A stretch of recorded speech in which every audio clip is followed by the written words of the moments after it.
أشهد أن لا إله إلا الله وحده لا شريك له وأشهد أن محمدا عبده ورسوله أما بعد فأعوذ بالله من الشيطان الرجيم بسم الله الرحمن الرحيم الحمد لله رب العالمين الرحمن الرحيم مالك يوم الدين إياك نعبد وإياك نستعين اهدنا الصراط المستقيم صراط الذين أنعمت عليهم غير المغضوب عليهم ولا الضالين. Es wurde darüber gesprochen, dass Hazrat Abu Bakr radhiyallahu anhu Armeen nach Syrien entsandte. Sie wurden gesandt, um den Feind aufzuhalten. 3 wurden bereits in der vergangenen Freitagsansprache erwähnt. Die 4. Armee war von Hazrat Amr bin As. Darüber steht geschrieben, dass Hazrat Abu Bakr radhiyallahu anhu ein Heer unter der Führung von Hazrat Amr bin As nach Syrien entsandte. Bevor Hazrat Amr bin As nach Syrien ging, war er für das Einsammeln der Sadqat in einem Teil von Qasar verantwortlich. Für die zweite Hälfte der Sadqat von Qasar war Hazrat Walid bin Uqba radhiyallahu anhu verantwortlich.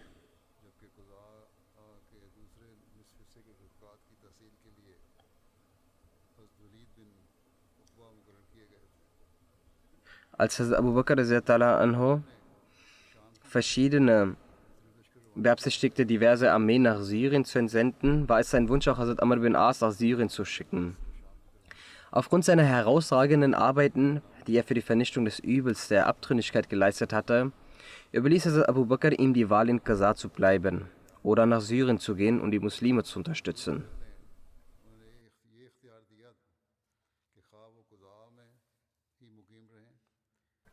Hazrat Abu Bakr schrieb einen Brief an Hazrat Amr bin As.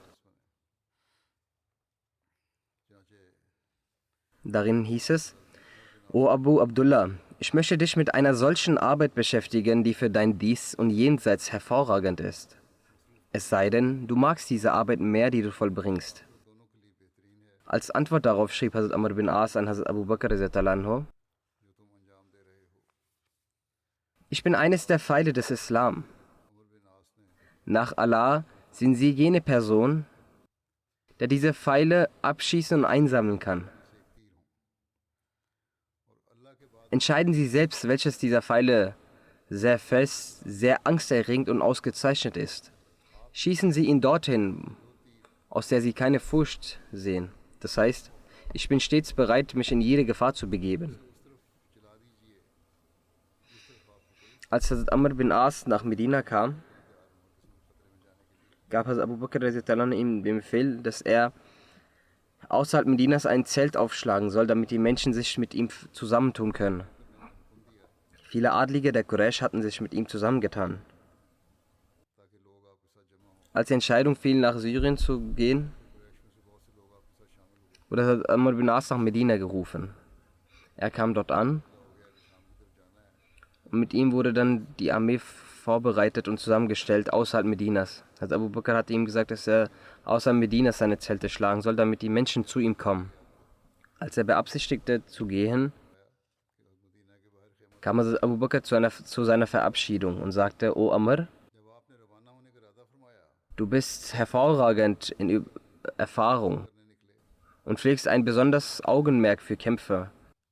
Du reist mit den Adligen deines Volkes und den Gütigen der Muslimen und wirst deine Brüder dort antreffen. Daher solltest du in Güte nicht inaktiv sein und solltest ihre lobenswerten und guten Ratschläge nicht ablehnen. Deine Meinung zeigt sich im Krieg als besonders lobenswert und aussichtsreich. Wenn sie also gute Ratschläge geben, dann sollst du diese nicht ablehnen. Wenn du Ratschläge selbst hast, dann sollst du auch diese nutzen. Also Amr bin As sagte, wie gut es doch nur für mich wäre, wenn ich ihren Einfall in Erfüllung bringe und möge ihre Meinung über mich niemals fehlerhaft sein. Amr bin As ging mit seiner Armee los. Zwischen 6.000 und 7.000 Soldaten hatte seine Armee. Und das Ziel war Palästina. Also Amr bereitete eine Gruppe von 1.000 Mujahideen vor und sandte sie unter der Leitung von Abdullah bin Umar, um zu den Römern vorzurücken. Diese Gruppe traf auf die Römer und vernichtete den Feind und ihre Macht.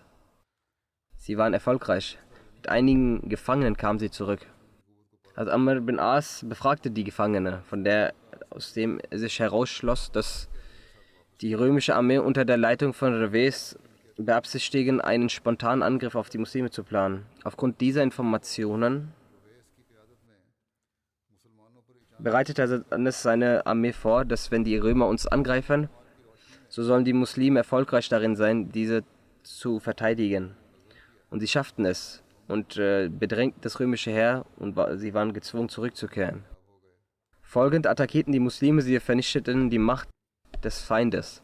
Sie waren gezwungen, den Platz zu verlassen. Die Muslime verfolgten sie und tausende Römer wurden getötet. Und damit endete auch dieses Ereignis. Nachdem diese Truppen entsandt wurden, konnte Abu Bakr sich für einen Moment aufmuntern. Er war vollkommen davon überzeugt, dass Allah die Muslime durch diese Armeen über die Römer obsiegen lassen wird. Der Grund hierfür war, dass unter ihnen über 1000 Ansar und Muhajirin-Gefährten dabei waren, die zu jedem Anlass ein hervorragendes Beispiel an Loyalität in den Tag setzten und in der Anfangszeit des Islam gemeinsam mit dem heiligen Propheten sallam in jedem Krieg, an einem Kampf teilnahmen. Unter ihnen waren auch jene Bewohner Badrs, über die der heilige Prophet sallam vor Allah gebetet hatte, dass, O Allah, wenn du heute diese kleine Gemeinde hier sterben lässt, so wird in Zukunft niemand mehr auf der Erde dich anbeten können. Dann steht geschrieben, dass der Kaiser Roms Heraklius sich in Palästina befand, als er über die Vorbereitung der Muslime erfuhr. Er versammelte die Offiziere vor Ort und hielt vor ihnen motivierende Reden. Er motivierte und ermutigte sie, gegen die Muslime zu kämpfen.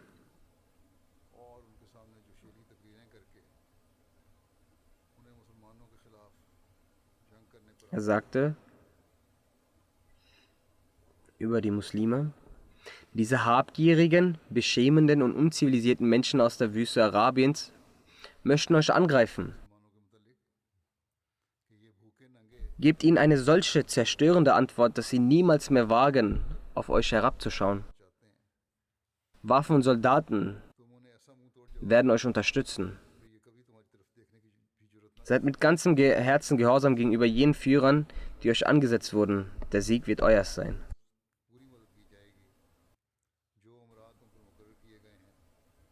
Diese Ansprache hielt Heraklius vor seinen Leuten, um die Menschen gegen die Muslime zu hetzen. Die Menschen aus Palästina, nachdem er die Menschen in Palästina gegen die Muslime hetzte, zog er weiter nach Damaskus, weiter nach Hims und Antakya und motivierte die Menschen dort auch gegen die Muslime zu kämpfen, wie bereits in Palästina. Er bestimmte selbst Antakya als Zentrum für den Kampf gegen die Muslime und fing an, sich vorzubereiten. Die Römer hatten 2 Heere in Syrien, einen in Palästina und einen in Antakya. Beide Armeen hatten in folgenden Städten ihre Stützpunkte. Erstens in Antakya, welches zu Zeiten der Römer war sie die Hauptstadt von Syrien.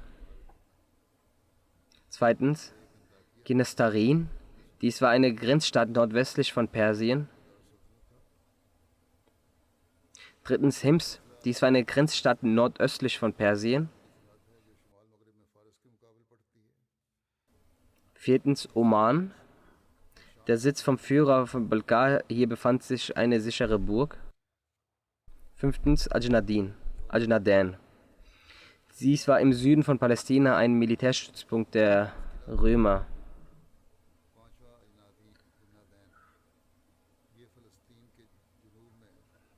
Sechstens Caesarea. Dies war eine Stadt im Norden von Palästina, dessen Spuren immer noch vorzufinden sind.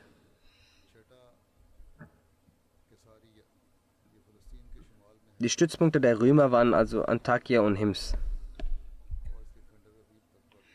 In einigen Überlieferungen heißt es, als Heraklius über das islamische Heer, über die Vorbereitung erfuhr, dann beratschlug er sein Volk nicht zu kämpfen. Er sagte, mein Rat ist, dass wir uns mit den Muslimen versöhnen. Bei Gott, wenn ihr die Hälfte von Syrien und das römische Reich behaltet, ist dies doch besser, als wenn die Muslime über ganz Syrien und die Hälfte des römischen Reiches herrschen. Doch die Bewohner Roms gingen fortweg und hörten nicht auf ihn. Deswegen versammelte er sie nach Hims und dort bereitete er die Soldaten und Armeen vor. Nach Hims ging Heraklius nach Antakya. Weil er ein großes Heer besaß, hegte er die Absicht, dass jede Armee der Muslime mit einer eigenen und individuellen Armee angegriffen wird, damit er jede Armee der Muslime schwächen kann. So schickte er seinen Bruder Tasarik mit einem Heer von 90.000 zu der Truppe von Hazrat Amr radhiyallahu.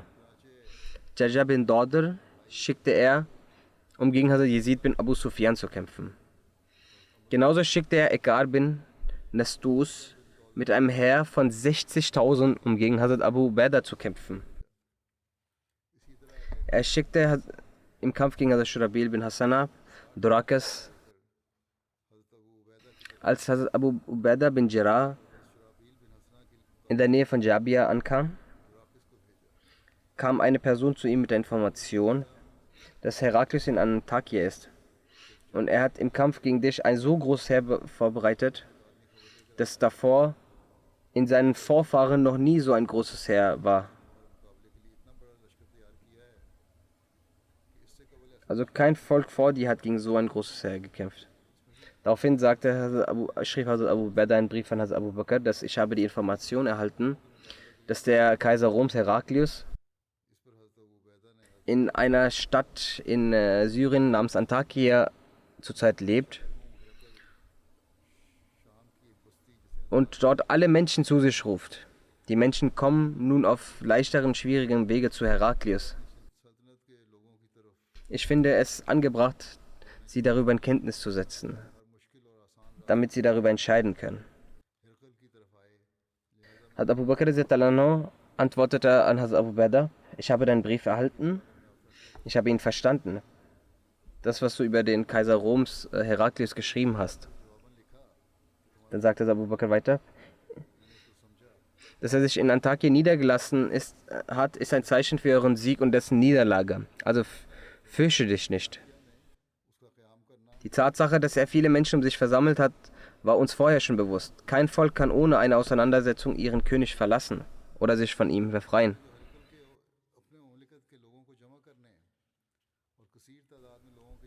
Weiter schreibt Hazrat Abu Bakr in diesem Brief,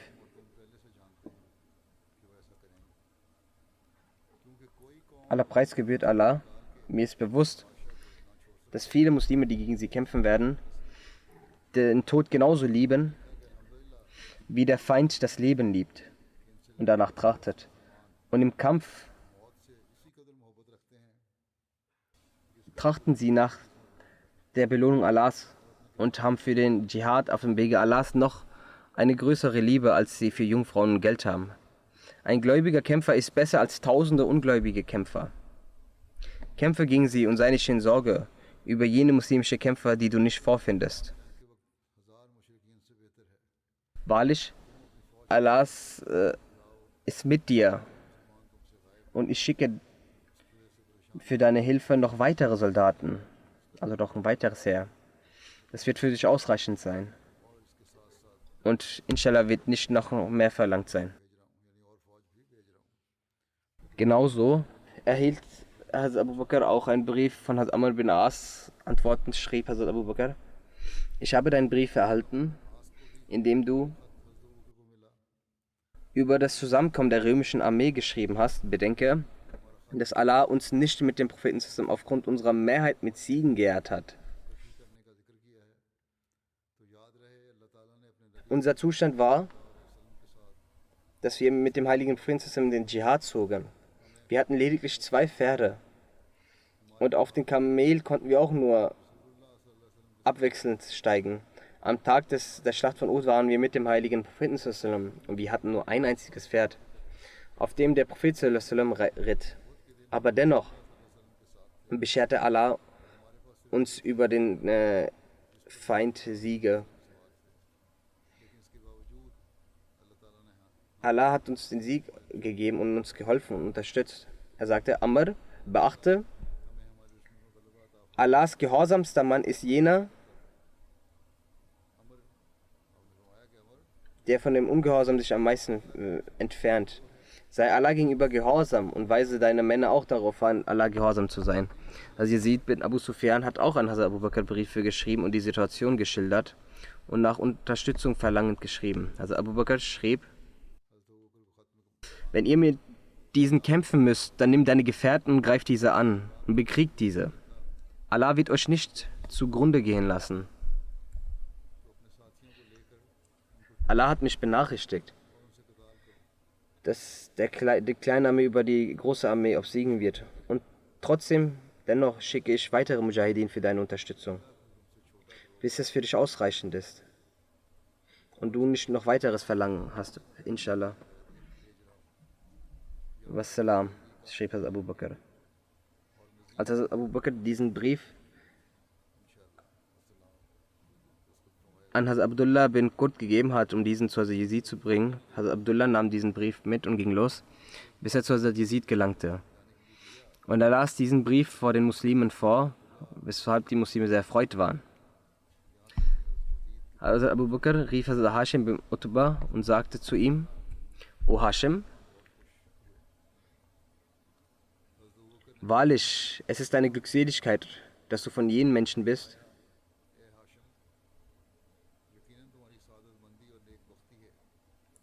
von denen die Gefolgschaft gegen die Ungläubigen Unterstützung erfährt, und über das Wohlwollen richtiger Entscheidung und Reinheit und der Kriegskunst eures Befehlshaber habe ich Vertrauen. Die Muslime haben mir einen Brief geschrieben, sagte Abu Bakr, als er diese losschicken wollte, um eine Armee zu formieren. Also Hashim, dass die Muslime mir einen Brief geschrieben haben und haben um Unterstützung gebeten gegen den Feind der Ungläubigen. Nimm jetzt deine Gefährten mit, deine Verbündeten, und gehe zu ihnen. Ich bereite die Menschen vor, mit dir zu gehen. Geh du von hier, bis du Abu Ubaidah vorfindest. Also Abu Bakr stand unter den Leuten, hat Allah gelobpreist und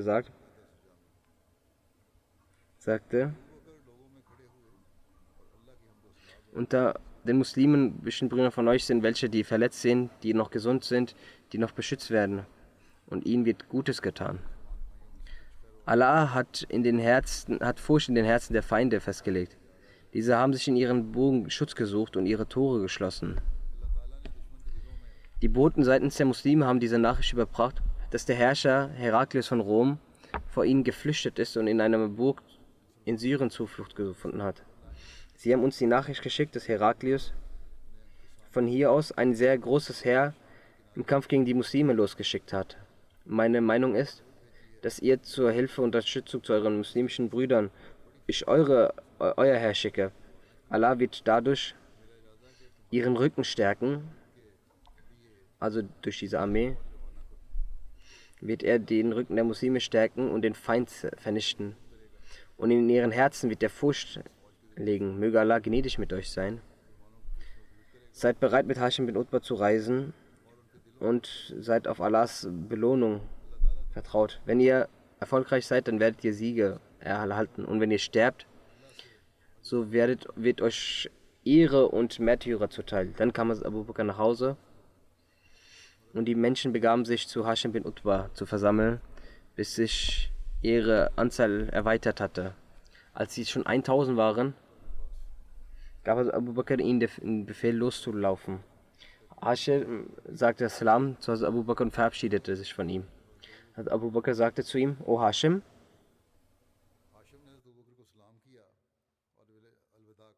wir haben sehr von der Meinung, Ratschlag und Planung der Erwachsenen profitiert. Und wir vertrauten auf die Geduld, Kraft und Stärke der Jugendlichen. Und Allah hat all diese Eigenschaften in euch versammelt. Du bist noch jung und wirst dich zum Guten bewegen. Wenn der Feind vor euch steht, so müsst ihr mit Stärke beweisen und kämpfen und zeigt Geduld. Und merkt euch, dass jeder Schritt auf dem Wege Allahs, jede Opferbereitschaft auf Allahs Wege und jeder Hunger und Durst auf Allahs Wege, im Gegenzug wird Allah euch gute Taten niederschreiben. Allah lässt den Lohn von jenen, die Gutes tun, nicht verloren gehen. Hashim sagte: Wenn Allah für mich etwas Gutes will, so werde ich es genauso tun.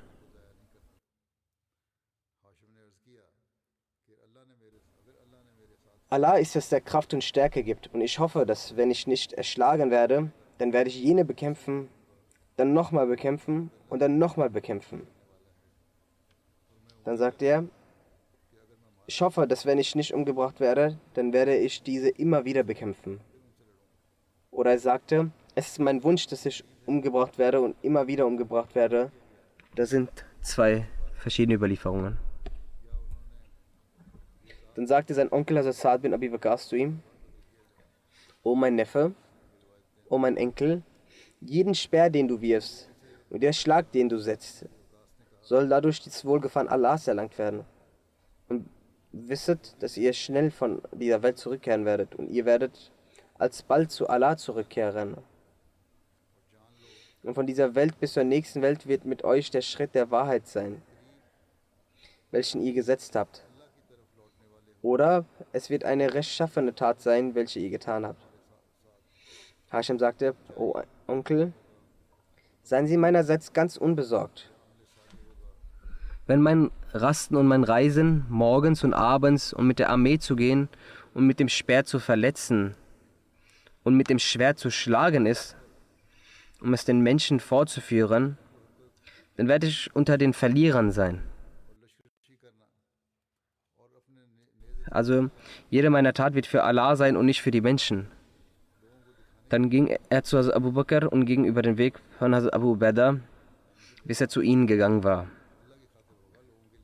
Durch seine Ankunft waren die Muslime sehr erfreut und sie erzählten jedem die Freudenbotschaft seiner Ankunft. Hazrat Said bin Amir bin Husaym erhielt die Nachricht, dass Hazrat Abu Bakr ihn für den Dschihad nach Syrien schicken möchte. Also Abu Bakr hat noch weitere Armeen vorbereitet. Also Said bin Umar dachte, dass er unter seiner Führung losziehen wird. Nichtsdestotrotz hat er diese Nachricht erhalten. Aber als Abu Bakr sich etwas verspätet hat und noch etwas wartete, dies mit ihm zu besprechen, kam Said zu Abu Bakr und sagte: O Abu Bakr, ich schwöre bei Allah, ich habe diese Information erhalten, dass sie mich zu den Römern schicken möchten. Ich habe dennoch gesehen, dass sie ruhig waren und nichts gesagt haben. Ich weiß nicht, was sie über mich in ihrem Herzen hegen. Wenn sie außer mir jemand als Führer schicken möchten, dann schicken sie mich mit ihm. Es gibt nichts, was mich noch mehr erfreuen würde als dies. Und wenn sie niemanden schicken möchten, dann pflege ich die Liebe zum Dschihad. Geben Sie mir die Erlaubnis, dass ich die Muslime vorfinde. Möge Allah mit ihnen gnädig sein. Vor mir wurde erwähnt, dass die Römer ein großes Heer vorbereitet haben. Daraufhin sagte Abu Bakr: O Said bin Amir, du bist gütiger als jene, die Güte zeigen. Jener, der gütig ist, soll gütig dir gegenüber sein. Soweit ich dich kenne, du gehörst unter jenen, die morgens das Tahajjud verrichten, mit den Verwandten gütig umgehen, Allah sehr stark gedenken. Said sagte zu ihm: Möge Allah gnädig mit ihnen sein. Allah hat über diese hinaus Gnade auf mich. Es ist seine Huld und Gnade. Bei Gott, so wie ich sie kenne, sind sie jemand, der offen die Wahrheit anspricht, ein sehr starkes Gerechtigkeitsempfinden haben, sehr liebevoll gegenüber den Gläubigen sind und im Kampf gegen die Gläubigen sehr hart sind. Sie richten mit Gerechtigkeit und verteilen die Gelder, ohne jemanden zu bevorzugen. Daraufhin sagte Abu Bakr: Das reicht, O Said, das reicht. Möge Allah gnädig dir gegenüber sein. Geh und bereite dich auf den Krieg vor. Ich entsende ein Heer zu den in Syrien aufhaltenden Muslimen und nenne dich dabei zum Führer. Dann gab er Bilal den Befehl, dass er unter den Leuten das bekannt gibt. Er verkündete: O Muslime, seid bereit mit Hazrat Said bin Amir bin Hizim, für den Kampf in Syrien. In wenigen Tagen waren 700 Leute mit ihm bereit. Als Hazrat Said beabsichtigte, loszulaufen, kam Hazrat Bilal zu Abu Bakr und sagte: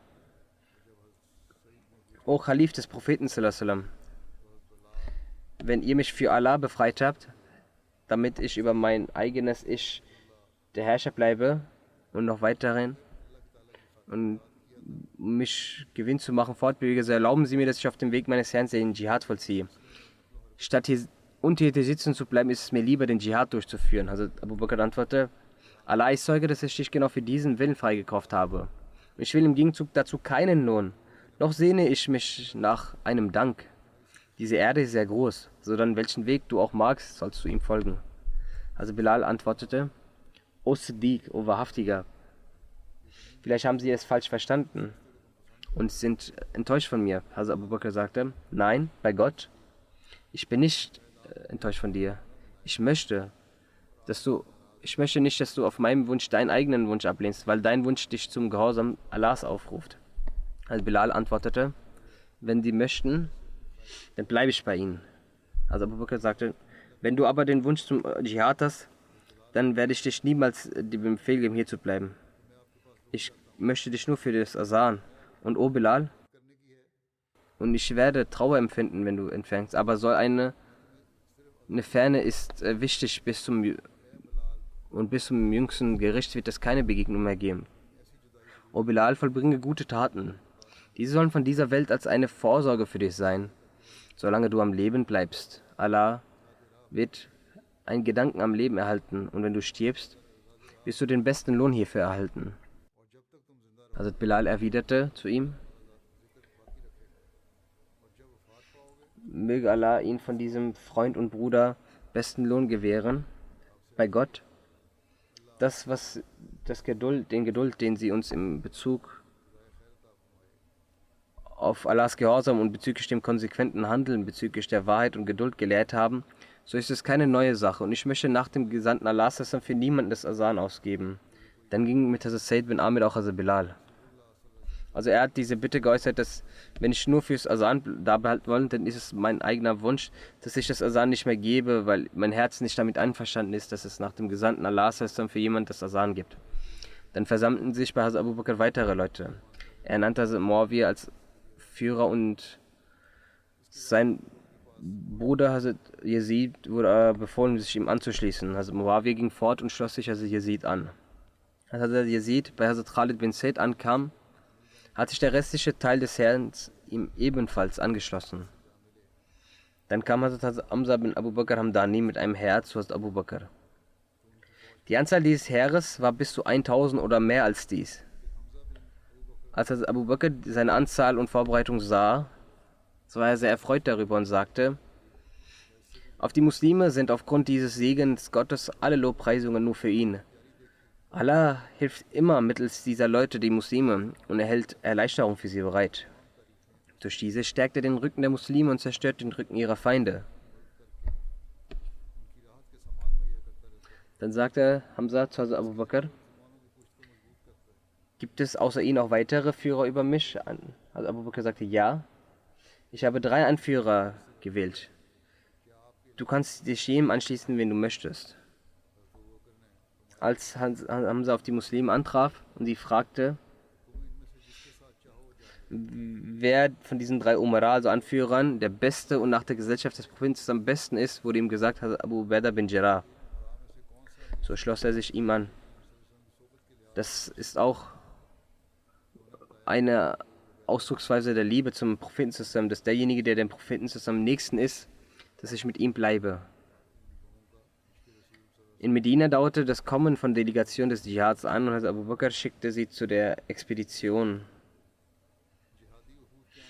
Auf der anderen Seite schrieb gleichzeitig Hazrat Abu Ubaidah an Hazrat Abu Bakr: Die Römer kommen in großer Zahl mit den umliegenden Stämmen zusammen, um gegen die Muslime zu kämpfen. Deswegen sagen Sie mir, was ich in solch einer Situation machen soll.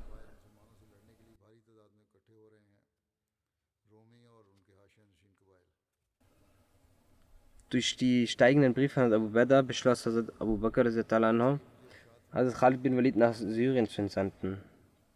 Und Abu Bakr sagte: Bei Allah, ich werde wahrlich durch Hazrat Khalid bin Walid die Römer von ihren satanischen Gedanken befreien. Hazrat Khalid war zu der Zeit in Irak, als Hazrat Abu Bakr ihm den Befehl gab, nach Syrien zu gehen, um die Führerschaft der islamischen Herren zu übernehmen. Er schrieb an Hazrat Abu Ubaidah: Ich habe die Führerschaft des Krieges gegen die Feinde in Syrien an Hazrat Khalid übertragen. Lehne ihn nicht ab und sei nicht gar ungehorsam. Lausche seinem Wort und setze seine Befehle in die Tat um. Ich habe ihn nicht deshalb als Führer über dich bestimmt, weil du etwa in meinen Augen nicht edler wärst gegenüber ihm. Meines Erachtens besitzt er die militäre Erfahrung, die du nicht besitzt. Möge Allah für mich und für dich die besten Absichten hegen.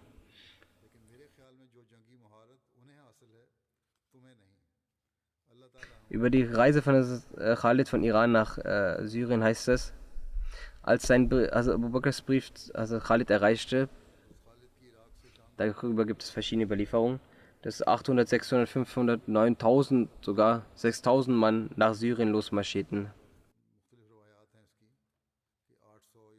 In manchen Überlieferungen ist sogar die Rede von Hunderttausenden oder Tausenden. Er ging auf nach Syrien, als Khalid bin Walid in der Ortschaft Gorakir erreichte, griff er die Bewohner dort an. Er überquerte von dort aus die Wüste und nach einer sehr beschwerlichen Reise kam er mit seiner gehissten schwarzen Flagge in der Nähe von Damaskus in Saniyatul Okab an. Über die Flagge heißt es, dass es die Flagge des heiligen Propheten war, die den Namen Okab trug. Wegen dieser Flagge wurde dieses Tal auch Saniyatul Okab genannt. Als nächstes reiste Hazrat Khalid eine Meile entfernt vom östlichen Tor des Damaskus an einem Ort Halt. In einigen Überlieferungen heißt es, dass Hazrat Abu Ubaidah ihn hier angetroffen hatte. Tatsächlich begann an diesem Tag die Belagerung des Feindes. In einigen Überlieferungen heißt es, dass Hazrat Khalid vor Damaskus nicht viele Tage Halt machte, sondern voranging und in Qanat Busra ankam. Als Khalid bin Walid mit den Muslimen in Busra ankam, versammelten sich dort alle Truppen und ernannten ihn zu ihrem Kriegsführer in dieser Schlacht. Sie belagerten die Stadt. Einige sagen, dass in dieser Schlacht der Yazid bin Abu Sufyan die Leitung hielt, da es unter dem Damaskus, dessen Statthalter und Guide er war. Die Bewohner von dort einigten sich mit ihnen auf einen Friedensschluss und der Bedingung, die Jizya zu zahlen, an die Muslime entrichten würden und die Muslime ihr Leben, Vermögen und ihre Kinder Frieden und Sicherheit gewähren würden. Dann wird die Schlacht von Ajnadin erwähnt. Über diese Schlacht heißt es, dass es eine berühmte Stadt aus den Vororten Palästinas ist. Nach der Eroberung Busras marschierte Hazrat Khalid in der Gesellschaft von Abu Ubaidullah, Hazrat Sharabil, Hazrat Yazid und Abu Sufyan nach Palästina los, um Hazrat Amr bin As zu unterstützen. Hazrat Amr war zu diesem Zeitpunkt im Tiefland von Palästina sesshaft. Er wollte sich den islamischen Herren anschließen, aber das römische Heer verfolgte die Muslime und wollte sie zum Kampf zwingen. Als die Römer von der Ankunft der Muslime erfuhren, wichen sie nach Ajnadin zurück.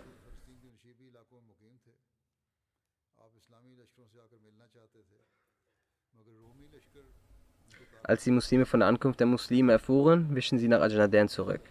Als Hazrat Amr bin As von den islamischen Herren erfuhr, lief er los, bis auf das islamische Heer stieß.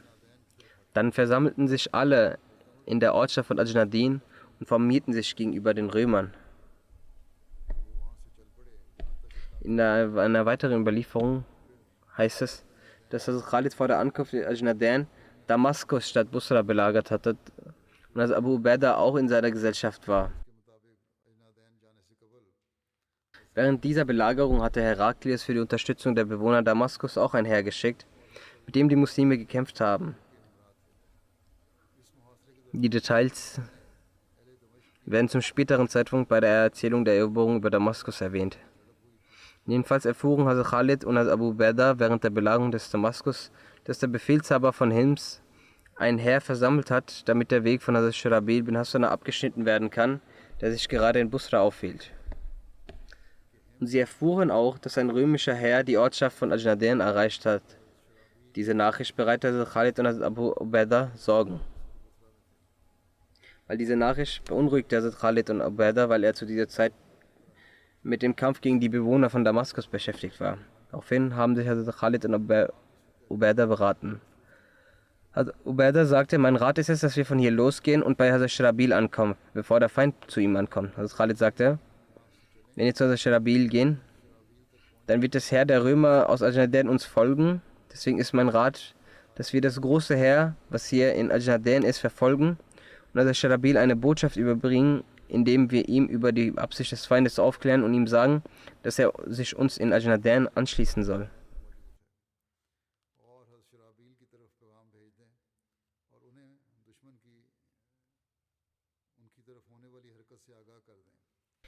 Genauso sollten wir Yazid bin Abu Sufyan und Hazrat Amr eine Botschaft schicken, dass sie uns Ajnadin treffen sollen. Dann werden wir uns dem Feind gegenüberstehen. Daraufhin sagt Abu Ubaidah, dieser Ratschlag ist hervorragend, möge Allah ihn segnen. Wir sollten dies auch umsetzen. In einer Überlieferung heißt es, dass Abu Ubaidah, Hazrat Khalid, den Ratschlag gab, dass unsere Armee in Syrien ist.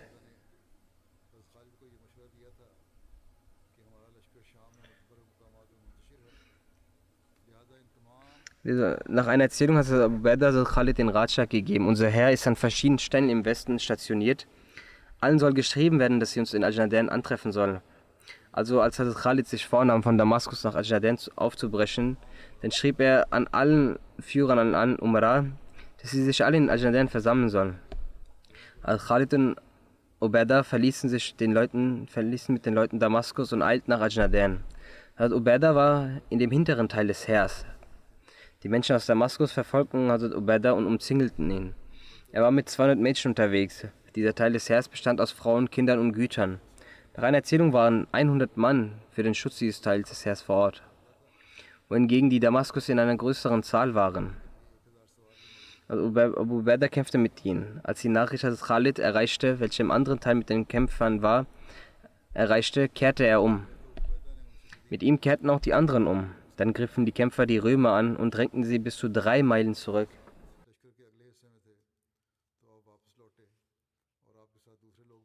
Bis sie wieder in Damaskus ankamen. Auf der anderen Seite hatte das römische Heer in Ajnadin ein zweites Heer geschrieben und sie aufgefordert, nach Ajnadin zu kommen.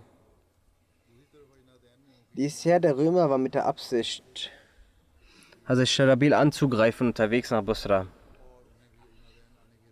Dieses Heer kam auch nach Ajnadin. Genauso versammelten sich auf Anweisung von Hazrat Khalid alle muslimischen Heere in Ajnadin.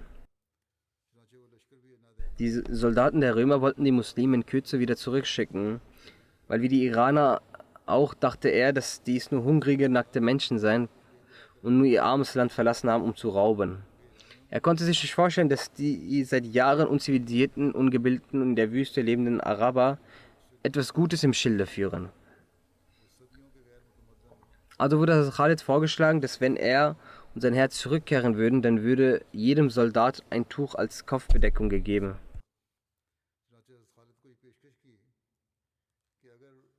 Und einen Dinar gegeben. Jedem Kommandanten werden 10 Stück Kleidung und 100 Golddinar und dem Kalifen 100 Stück Kleidung, 1000 Dinar gegeben werden. Sie dachten, dies sind Räuber, geben wir ihnen so viel und schicken sie dann zurück. Als Khalid dies hörte, lehnt er dieses mit Verachtung ab und sagte mit lauter Stimme: O Römer, wir lehnen eure Almosen mit Verachtung ab. Denn bald schon werden wir Besitzer eurer Vermögen, Häuser und Kasten sein. Als beide Heere sich nahe kamen, rief einer der römischen Heere einen arabischen Mann und sagte ihm: Dränge dich in die Menge der Muslime. Verbringe einen Tag und eine Nacht dort, dann bring mir ihre Nachrichten. Der Mann drängte sich in die Menge. Da er Araber war, hielt ihn niemand für einen Feind oder Fremden. Er hielt sich einen Tag und eine Nacht unter den Muslimen auf. Als er zum römischen Heer zurückkehrte, sagte er: Welche Nachricht bringst du mir? Er sagte: Du fragst mich nach einer Nachricht, dann ist die Nachricht, dass sie nachts beten und tagsüber sind sie gute Reiter. Um den Frieden zwischen sich zu wahren, wird auch dem Sohn des Königs, wenn dieser stiehlt, die Hand abgeschnitten. Und wenn der Ehebruch besteht, steinigen sie ihn. Der römische Herr sagte ihm: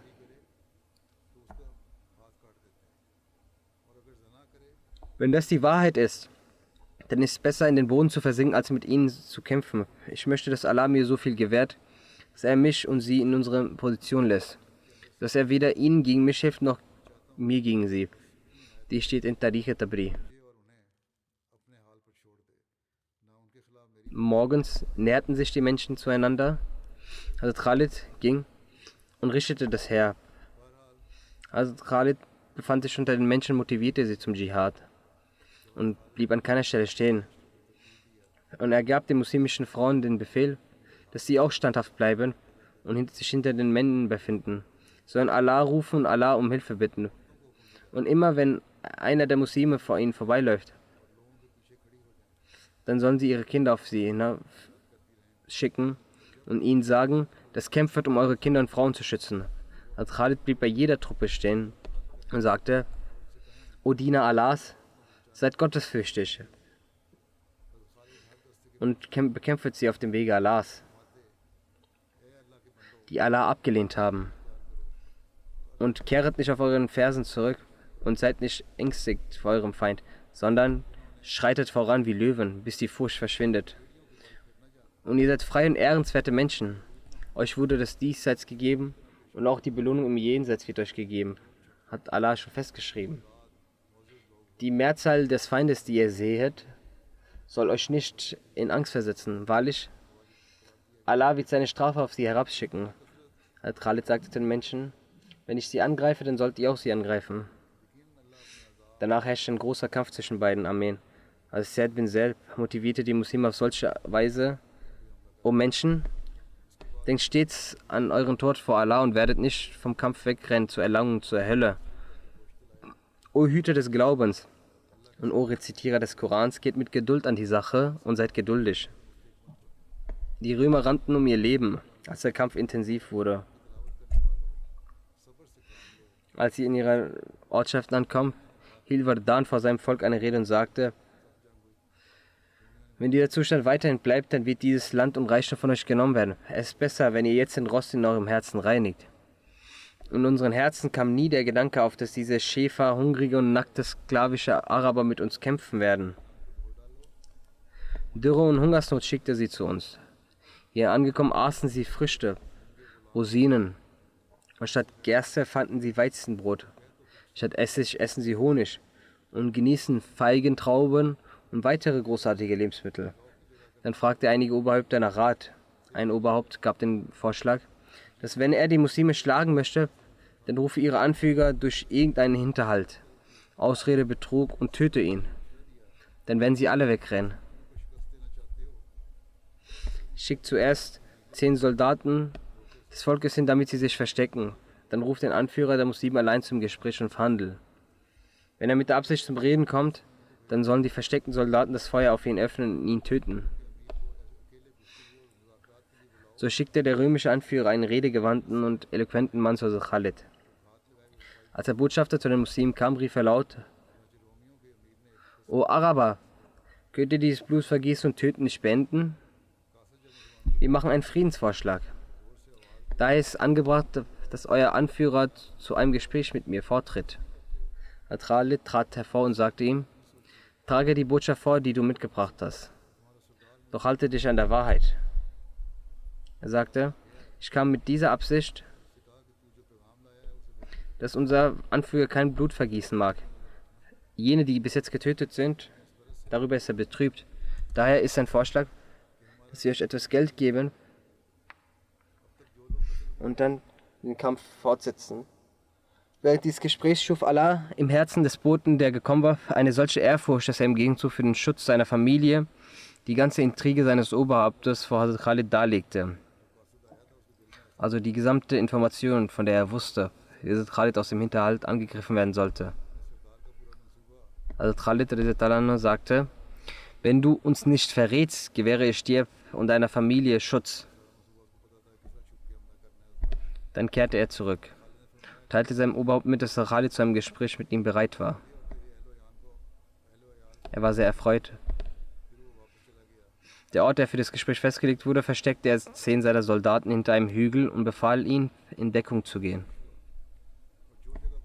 Da Hazrat Khalid ihren Hinterhalt schon, wie er schon davor berichtet hatte, kannte, gemeinsam mit Hazrat Zirar nahm er 10 Muslime an diesem Ort mit, wo der Feind sich in Deckung befand. Dort angekommen, holten die Muslime die römischen Soldaten ein, töteten sie alle und saßen sich an ihrem Platz. Khalid ging für ein Gespräch zum Oberhaupt der Römer. Die Armeen beider Seiten standen sich kampfbereit gegenüber. Auch der römische Oberhaupt kam dort an. Khalid sagte im Gespräch zu ihm, wenn du den Islam annimmst, wirst du zu unserem Bruder werden, ansonsten zahle eine Kopfjizya oder sei bereit für den Kampf. Das römische Oberhaupt vertraute auf die Soldaten in Deckung. So griff er plötzlich Khalid mit seinem Schwert an und ergriff beide seine Arme. Auch Khalid griff ihn an. Der römische Oberhaupt rief zu seinen Männern, eilt zu mir.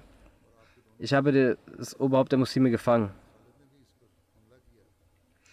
Als die Gefährten hinter dem Hügel diese Stimme hörten, liefen sie mit ihrem gezückten Schwert auf ihn zu. Badan dachte zunächst, es seien seine Männer. Doch als sein Blick auf Zirar fiel, war er wie betäubt. Hiernach tötete Zirar und die anderen Soldaten ihn gemeinsam. Als die Römer von dem Tod ihres Oberhauptes erfuhren, schwand ihr Mut. Hiernach griffen die Leute sich gegenseitig an, begannen einen Kampf. Als ein weiteres Oberhaupt der Römer den Kampf der Muslime sah, sagte er zu seinen Leuten, sie sollen seinen Kopf mit Stoff umbinden.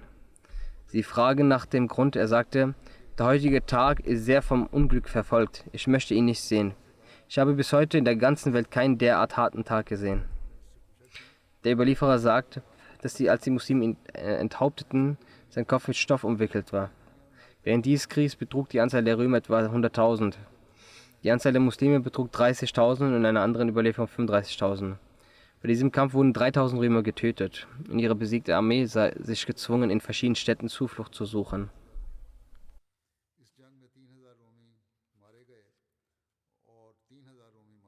Nach der Eroberung von Ajadan teilte Khalid Abu Bakr in einem Brief die gute Nachricht. Der Inhalt lautet, Friede sei auf euch. Ich benachrichtige Sie, dass ein Kampf zwischen uns und den Ungläubigen erfolgte und sie im Kampf gegen uns große Truppen in Ajadan bereitgestellt hatten. Sie hatten ihre Kreuze aufgerichtet und ihre Bücher erhoben und sie hatten auf Allah geschworen, dass sie nicht die Flucht ergreifen würden, bis sie uns getötet oder aus unseren Städten vertrieben hätten. Und auch wir zogen mit dem festen Glauben an Allah und ihn vertrauend los. Dann griffen wir sie eine gewisse Zeit lang mit Speeren an. Dann zückten wir unsere Schwerter und schlugen mit ihnen eine solche Zeit lang auf sie ein, in der ein Kamel geschlachtet und zubereitet wird. Dann sandte Allah seine Hilfe herab und erfüllte sein Versprechen und besiegte die Ungläubigen. Und wir töteten sie auf jedem offenen Weg, in jedem Tal und jedem Gefälle, für das Gewähren des Sieges unserer Religion, der Demütigung unserer Feinde und dem besten Umgang mit unseren Freunden gehört aller Preis Allah. Als dieser Brief von Abu Bakr vorgelesen wurde, hat er eine tödliche Krankheit. Dieser Sieg erfreute ihn und er sagte: Alhamdulillah, aller Preis gebührt Allah, der die Muslimen half und mir Trost schenkte. Über den Krieg in Ajnaden gibt es auch die Unsicherheit, wann er stattfand. Manche sagen, dass er sogar zu Zeiten von der stattfand. Darüber möchte ich auch etwas aufklären, wie die Frage mal lautet, wann es stattfand. Es gibt verschiedene Überlieferungen. In einer Überlieferung heißt es, dass es im 13. Jahr nach der Überlieferung 24 Tage oder 20 Tage oder 34 Tage vor dem Tod von Abu Bakr stattfand. Einige Historiker behaupten, dass es im 5. Jahr nach der Hijra in der Zeit von Umar stattfand. Nichtsdestotrotz, jene, die unter uns, die jetzt da recherchiert haben, ihre Meinung dazu ist, und ich glaube, das stimmt auch, dass auf dem Platz von Ajnaden 2 Schlachten stattfanden. Die erste Zeit von Abu Bakr und zweitens zur Zeit von Umar. Weil in einen historischen Büchern von 2 Armeen die Rede ist. Der Führer im 13. Jahr war Khalid bin Walid und der Führer in der Schlacht vom 15. Jahr nach der Hijra war Amr bin As. Jedenfalls weiß Allah besser Bescheid. Es gibt Einzelheiten über die Eroberung von Damaskus, die werden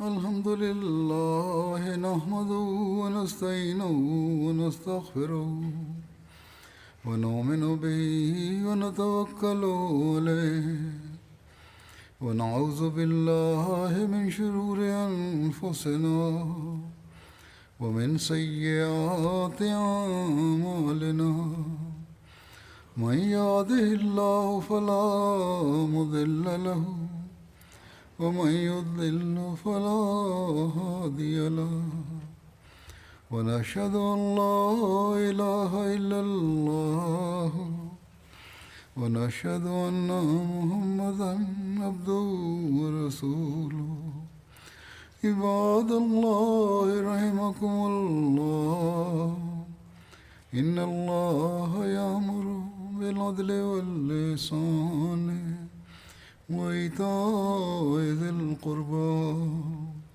وينهى عن الفحشاء والمنكر والبغي يعظكم لعلكم تذكرون اذكروا الله يذكركم وادعوه يستجب لكم ولذكر الله أكبر